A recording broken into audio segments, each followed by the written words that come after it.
Hello and welcome back to a new video. In this video I'll show you how to reset your Notion password. For that, let's just go and open our Notion app, and after that tap on your email button, and there you need to enter your email. And this app supports both login system, your traditional password system, and magic link or your verification code, your OTP system. So tap on continue button, and they might ask you to enter your password, or if your account doesn't have password, you have been logging in using your verification code, they will just ask you to enter that.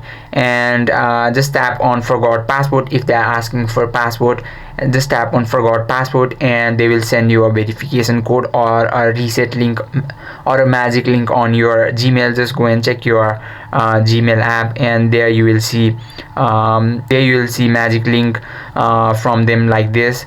Just tap on that magic link, and it will take you to a website from where you can reset your password. Just enter your new password and re-enter your new password, and tap on save button, and that is how you can reset your password. But in my case, they are sending me a verification code, so I'll just enter that over here and tap on continue button, and that is how you can reset your password. I hope this video helped you out. If you have any questions or queries, just let us know in the comment section. Thank you for watching.